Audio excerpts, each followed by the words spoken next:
Field classes में स्वागत है आपका।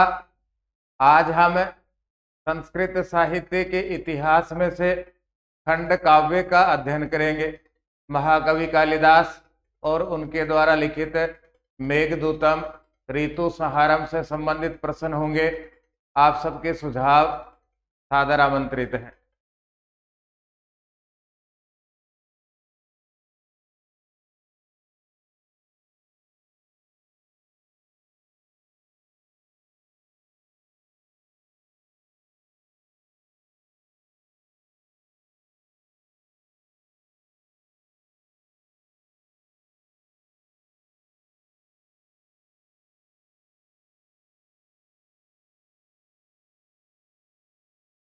आरपीएससी के सेकंड ग्रेड 2010 में पूछा गया प्रश्न है, कालिदास से महाकवि कालिदास के गीति काव्य में विरह व्यथा वर्णिता, विरह व्यथा का वर्णन किया गया है। यक्ष से यक्ष की, कुबेर से कुबेर की, दक्ष से दक्ष की या कालिदास से कालिदास की। ये सीधा और सरल प्रश्न है। यक्ष की विरह अवस्था का वर्णन इसमें किया गया है।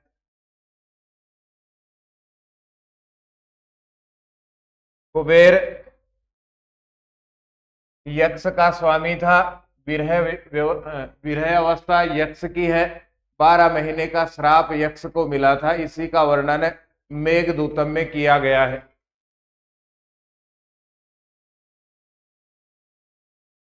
मेघदूतम महाकवि कालिदास की गीति रचना है। इसको संस्कृत साहित्य में खंड काव्य कहा गया है।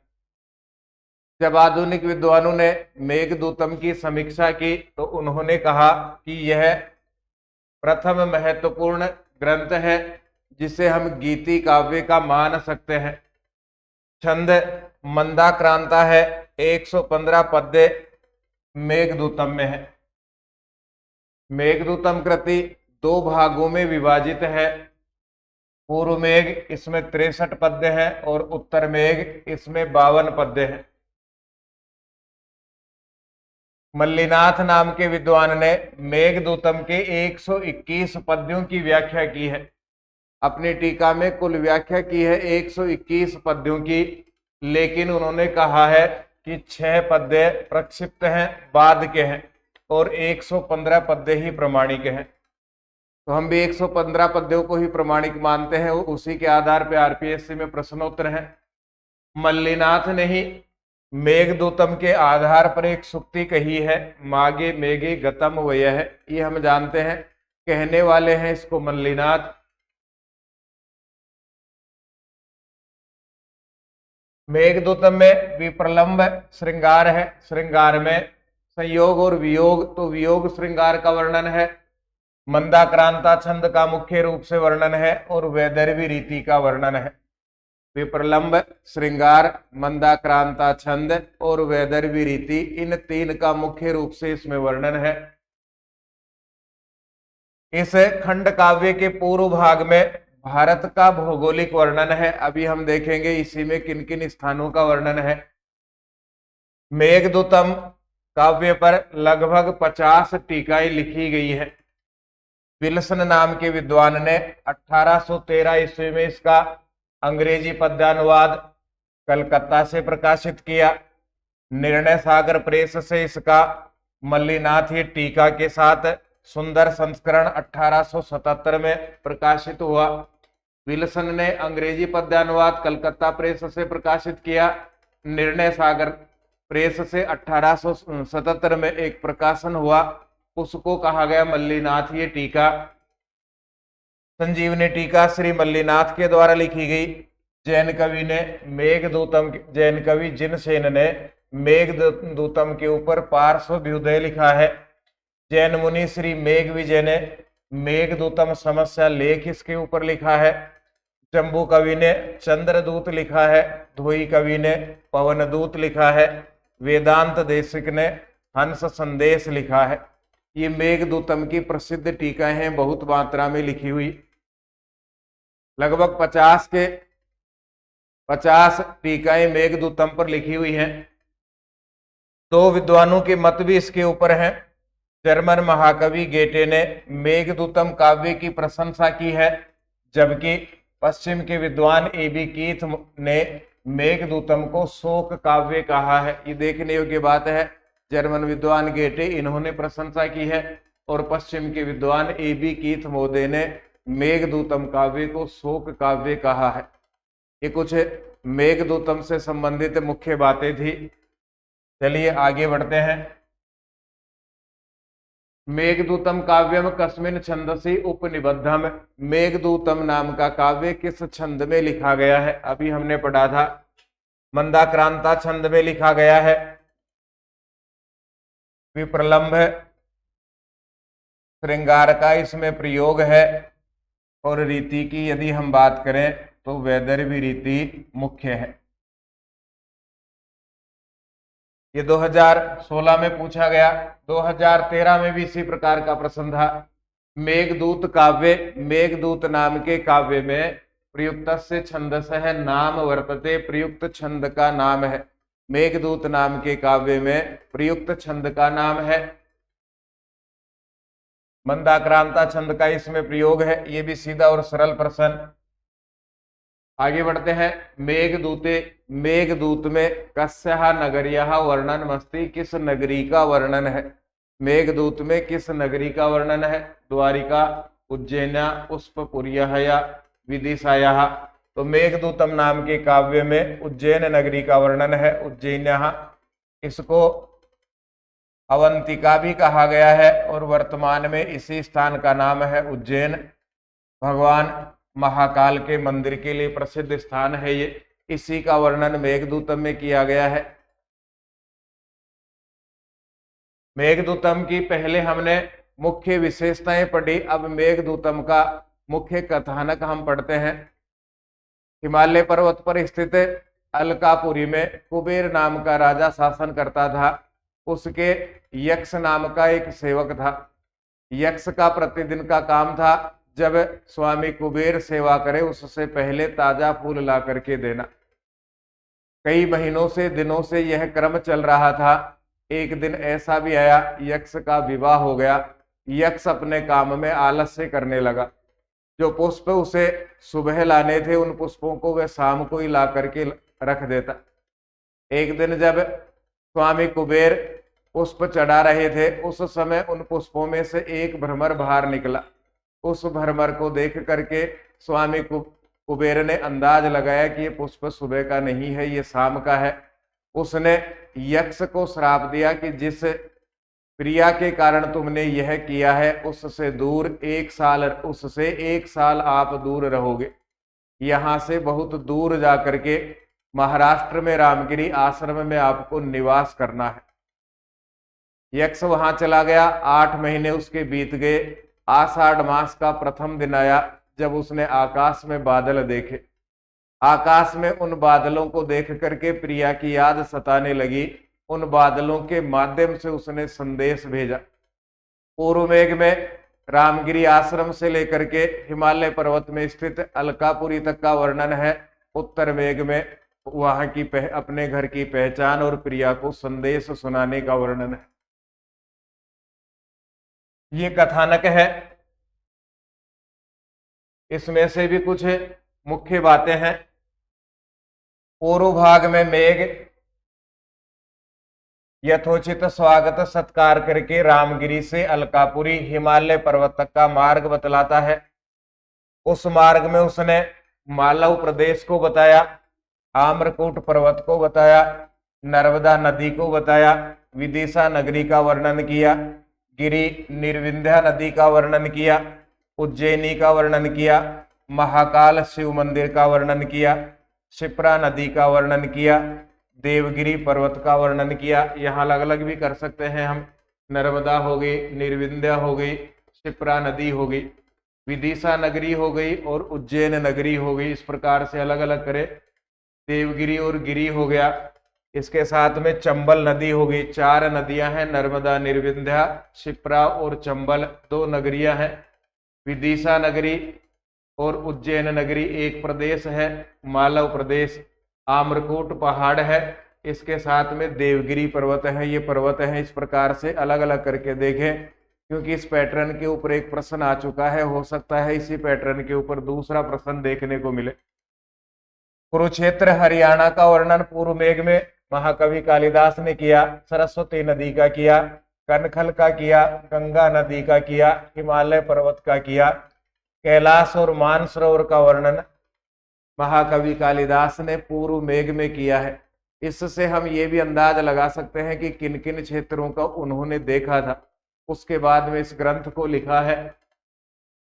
उत्तर मेघ में हम बढ़ेंगे तो अलकापुरी के वैभव का वर्णन है, और यक्ष ने कुबेर के राजप्रसाद के उत्तर में, महल के उत्तर में स्थित है, अपने घर की पहचान पद्म और शंख के द्वारा बतलाई। उस घर का वैभव देख करके मेघ को यक्ष की पत्नी के पास पहुंचना है और दोनों के शीघ्र ही मिलन होने का संदेश देना है। यह मेघदूतम पूर्व और उत्तर भाग। मेघदूतम का कथानक किन ग्रंथों से लिया गया है?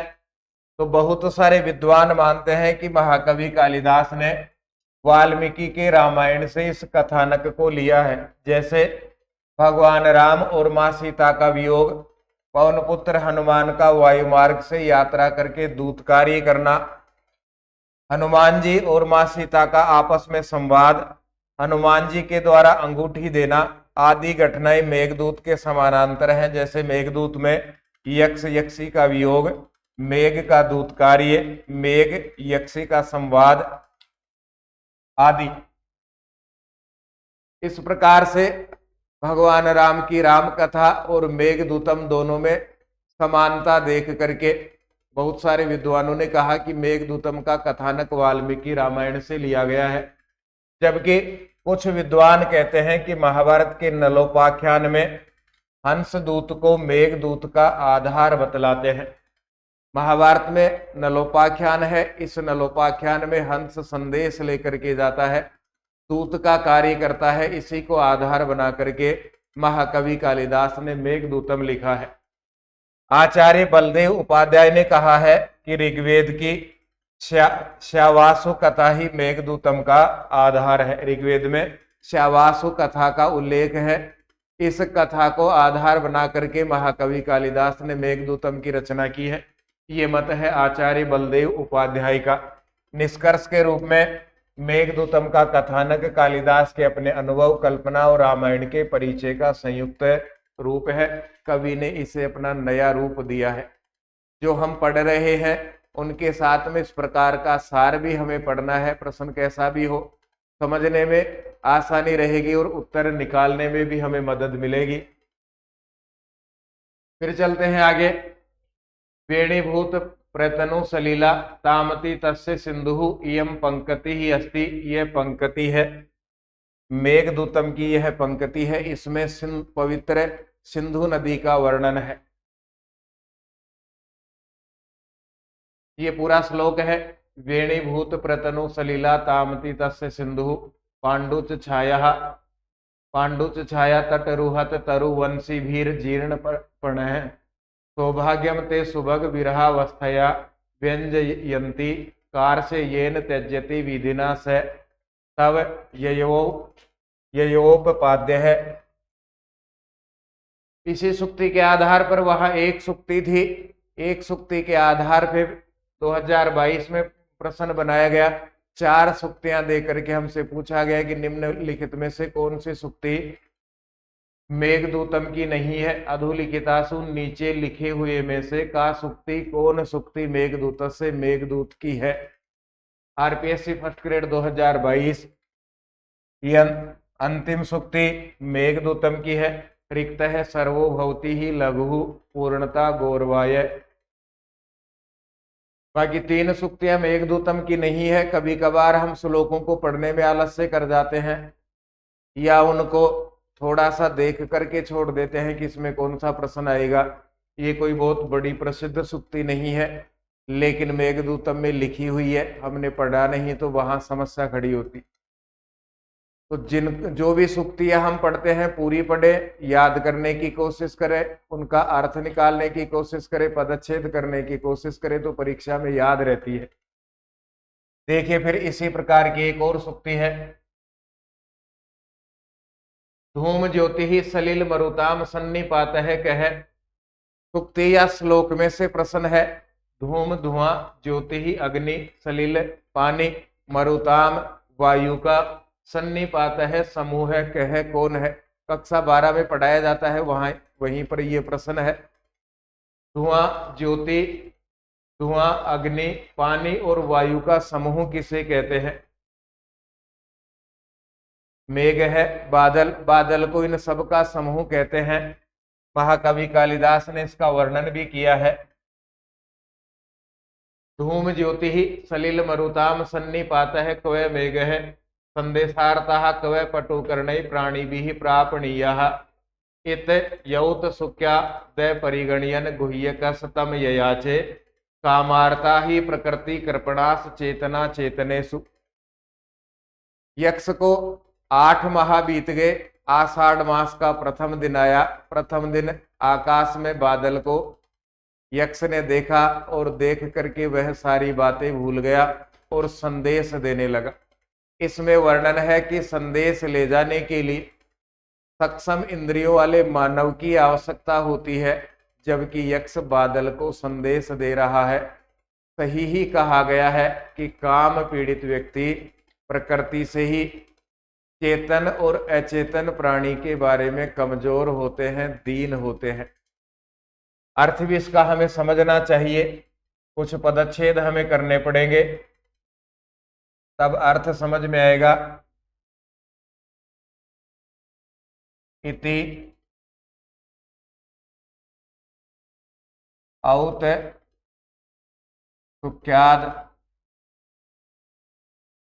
इति औत सुख्याद दे को आधा लेंगे तो ए बचेगा। यहां से ए परिगणयन से का विसर्ग करेंगे तो ये होगा अपने पास में गुह्यक है, यक्ष का ही एक नाम है। तम, ये दूसरा शब्द बचेगा यहाँ गुह्यक से। तम से का विसर्ग कर देंगे, गुह्यक है तम। यहां से अलग कीजिए प्रकृति, फिर होगा कृपणः, से का विसर्ग हो जाएगा, फिर होगा चेतन,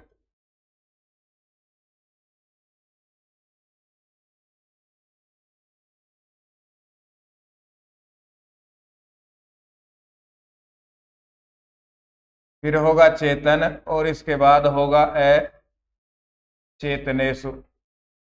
आइए सीधा प्रारंभ करते हैं। तो कहा महाकवि कालिदास ने लिखा कि कहा धूम धुआं ज्योति ही अग्नि सलिल पानी मरुताम वायु का सन्निपात है समूह है मेघ मेघ। कहा तो धुआं अग्नि पानी और हवा का समूह है मेघ। और कहा पटु कर्णई सक्षम इंद्रियों के द्वारा, प्राणी भी ही सक्षम इंद्रियों वाले प्राणी भी ही प्राणियों के द्वारा प्रापणीय प्राप्त करने के योग्य, देने योग्य, संदेशार्थः संदेश के वचन। कहा तो धुआं अग्नि पानी और वायु का समूह है मेघ। और कहा सक्षम इंद्रियों वाले प्राणियों के द्वारा सुनने योग्य, बताने योग्य, देने योग्य संदेश के वचन। दोनों में कोई तुलना नहीं है।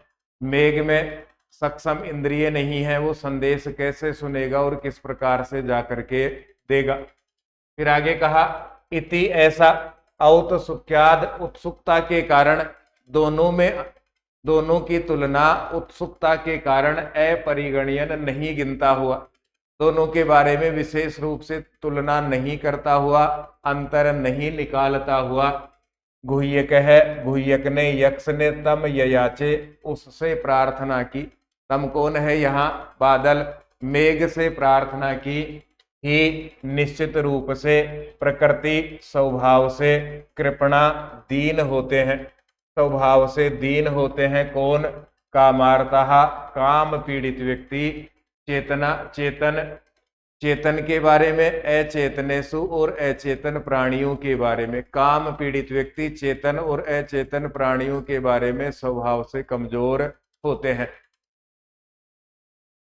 फिर से देखिए, क्व कहाँ, धूम, धुआं, ज्योति, अग्नि, सलिल, पानी, मरुताम, हवा का सन्निपात है, समूह है, मेघ। कहाँ तो धुआं, अग्नि, पानी और वायु का समूह मेघ। क्व और कहाँ, पटु कर्णई, सक्षम इंद्रियों के द्वारा, प्राणी भी ही प्रापणीया, प्राणियों, सक्षम इंद्रियों वाले प्राणी भी ही प्रापणीया, प्राणियों को प्राप्त करने के योग्य, प्राणियों के द्वारा देने के योग्य, संदेशार्थः, संदेश के वचन।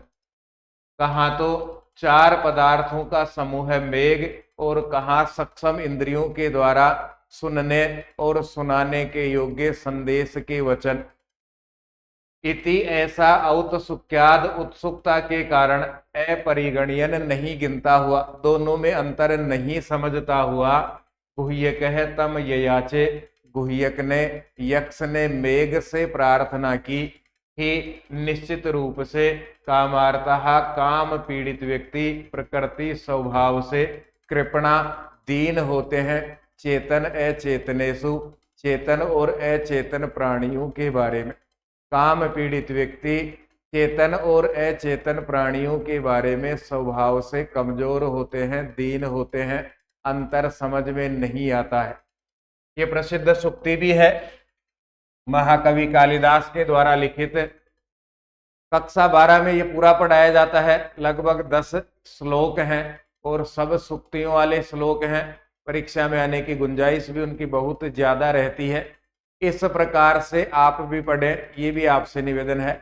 पदच्छेद करते हुए पढ़ें, अर्थ निकाल करके पढ़ें, तो सूक्तियों में से जो भी प्रश्न आएंगे उनको हम आसानी से हल कर पाएंगे। अन्यथा पेपर देने के बाद ये कहते हैं कहाँ से आई है, मुझे पता नहीं है। फिर आगे बढ़ते हैं, ये भी उसी में से है। जातम वन से भुवन विदिते पुष्करावर्त का नाम जानामि त्वाम प्रकृति पुरुषम काम रूपम मगोन है। तेनार्थित्वम तवी विधिवसात दूर बंदूर गतो हम याचिया यान च मोघा वर मदिगुणे नाधमे लब्ध कामः। यांचा कामना मोघा असफल होने पर भी वरम श्रेष्ठ रहती है अधिगुणे, अधिक गुणवान व्यक्ति से। अधिक गुणवान व्यक्ति से हमने कोई कामना की और वो असफल हो गई तो भी श्रेष्ठ मानी जाती है। दूसरा, मानव जीवन का उदाहरण महाकवि कालिदास ने दिया, नहीं श्रेष्ठ नहीं मानी जाती है अधमे, अधम व्यक्ति से, नीच व्यक्ति से लब्ध कामा प्राप्त हो जाने पर भी। हमें किसी से मदद की आवश्यकता है, किसी अच्छे आदमी से, महान आदमी से हमने मदद चाहिए, उसने मदद के लिए मना कर दिया तो भी मदद अच्छी मानी जाती है। इसके विपरीत किसी नीच व्यक्ति से, पापी व्यक्ति से, अधम व्यक्ति से, अकुलीन व्यक्ति से हमने मदद की, प्रार्थना की और वहां से मदद मिल भी गई तो भी वो श्रेष्ठ नहीं मानी जाती है। बहुत खूब जीवन का अनुभव महाकवि कालिदास को, जो बातें उस समय कही वो बातें आज भी सत्य है और आगे भी रहेंगी। ये भी उन्हीं की सूक्ति है, कक्षा 12 का पढ़ाया गया श्लोक है ये। जिन्होंने ठीक पढ़ा होगा उनको पूरा समझ में आया होगा, पीछे बैठ करके टाइम पास किया होगा उनको थोड़ा कम समझ में आया होगा। चित्रकूटम कुत्र स्थितमस्ति, चित्रकूट कहाँ स्थित है? चित्रकूट अवंती में स्थित चित्रकूट की यहाँ बात है। इसी को पहले भी हमने देखा, उज्जैनी कहा गया है, वर्तमान में इसको उज्जैन कहा गया है।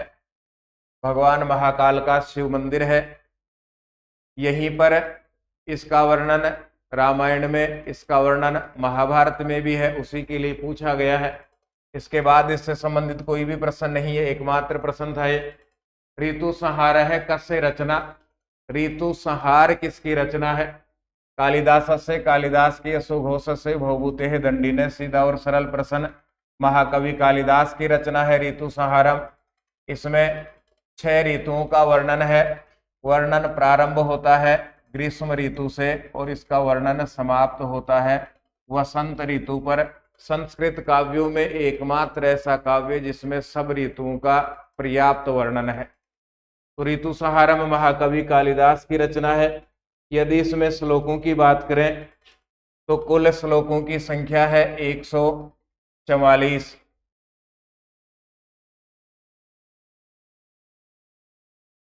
दो इसके श्लोक द्रष्टव्य है। न चंदनम चंद्र मरीचि शीतलम न हयपृष्ठम शरदिंदु निर्मलम न वायुवः सांद्र तुषार शीतला जनस्य चित्तम रवयन्ति सांप्रतम।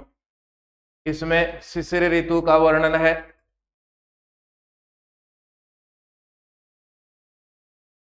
एक और इसमें से प्रसिद्ध श्लोक है।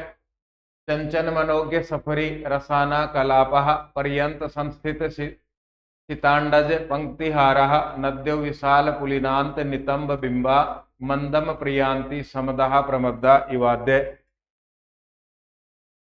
इसमें शरद ऋतु का वर्णन महाकवि कालिदास ने किया है। सीधे और सरल प्रश्न है।